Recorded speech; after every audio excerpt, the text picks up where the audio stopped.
شهر رمضان الذي أنزل فيه القرآن هدى للناس وبينات من الهدى والفرقان আমাদের অত্যন্ত অত্যন্ত প্রিয় ছাত্র বন্ধুরা, আসসালামু আলাইকুম। সবাই শুনতে পাচ্ছ? শোনা যায়? Sir okay. তো গত বছর আমি দাওয়াত পেয়েছিলাম, তো আসতে পারিনি। এবছর ফরচুনেটলি তোমাদের দুটো প্রোগ্রামে, ছাত্রদের দুটো প্রোগ্রামে আমরা অংশগ্রহণ করতে পেরেছি। এটা আমাদের জন্য অত্যন্ত ভালো লাগার বিষয়। তো রমজান মাস প্রথম দশক তো শেষ হয়ে গেছে, না? আমরা দ্বিতীয় দশকে আছি। আমি তোমাদের অনেকে এখানে কোরআনের হাফেজ আছে, ভালো ইসলামিক লেখাপড়া আছে, তা আমার হয়তো অতটা নেই।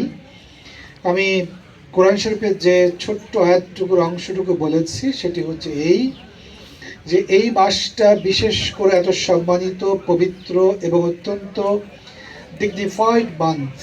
এটা একমাত্র কারণ হচ্ছে যে we people have been blessed with the revealed book Quran, যেটাকে আমরা বলছি যে world the issues are very much confined, very much considered and very much kind with this book. এই বইয়ের মধ্যে আমাদের জীবন দর্শন, পথ চলা, এর মধ্যে এমন কিছু নেই যা আমার প্রশ্নের উত্তর দেয় না। তো সঙ্গত কারণে এই বইটার উদ্দেশ্য হচ্ছে এটা 10টা সাধারণ বইয়ের মতো না। এটি যখন হিস্ট্রির কথা বলে তখন মনে হয় যেন এটা হিস্ট্রি বলছে, বাট এটির উদ্দেশ্য হিস্ট্রি বলা না।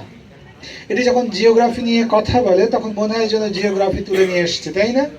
কিন্তু এটা জিওগ্রাফির কথা বলার উদ্দেশ্য এটি না।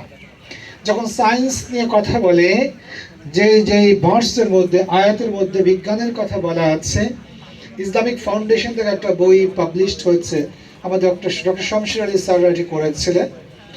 ওই বইটার নাম হচ্ছে scientific indications in the holy Quran.